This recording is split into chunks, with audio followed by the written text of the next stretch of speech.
I know you keep on asking, where are the big guys in this draft? Where's the big, corners?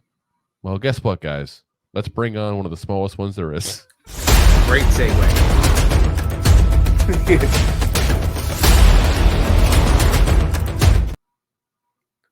All right, Kris Abrams-Draine out of Missouri, the Show Me State. And they're going to show you is a tiny, tiny guy here. 5'11", 178 pounds. He's, that's got to be the smallest, I think, on this list. Nope, I take it back. The next guy's even smaller. Oh my gosh, we got some tiny guys in this draft.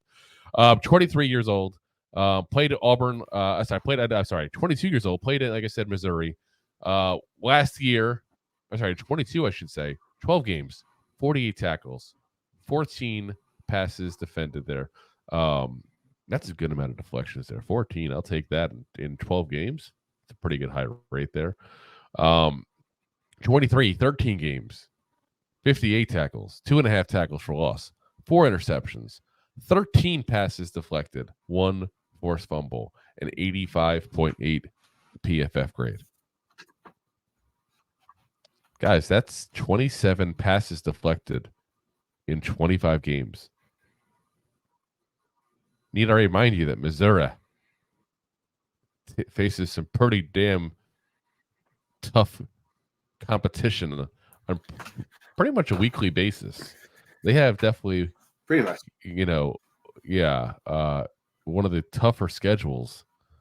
That is SEC, guys. That is legit SEC competition they're doing.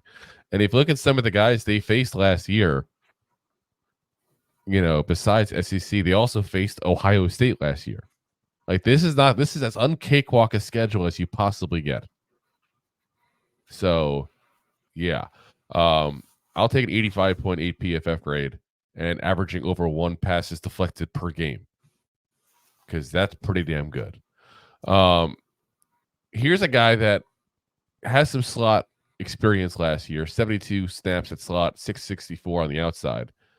I think he's going to have to move to the slot point blank full time in the NFL because of his size. That size too. I mean, maybe I'm wrong. I mean, there's been guys they've been trying to force feed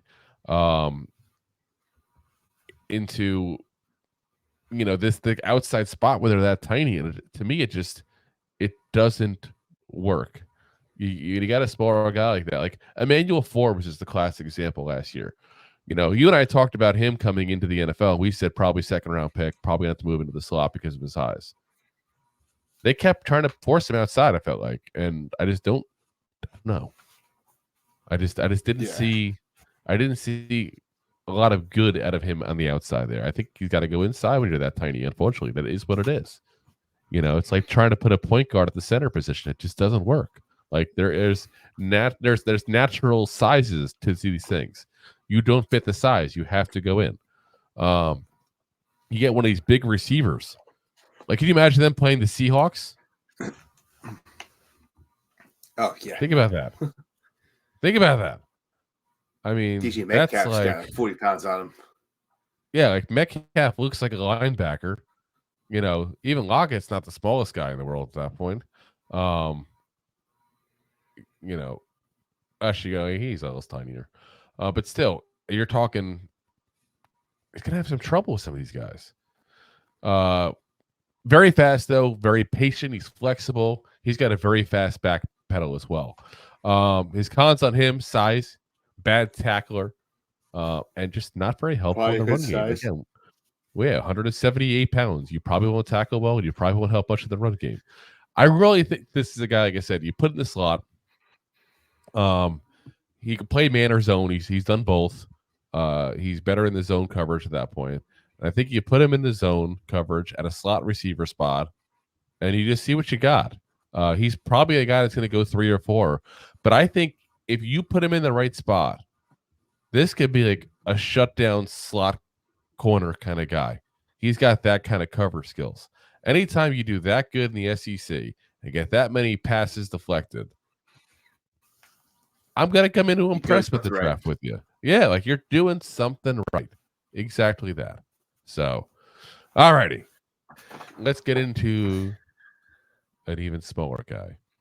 Just when you think they couldn't get smaller, they get even smaller. It's but wait, there's more. Less. Yeah, exactly. Next up, Oompa Loompa. No. Thanks for listening to Two Giant Goofballs, a New York Giants podcast. We appreciate your support. Thanks so much.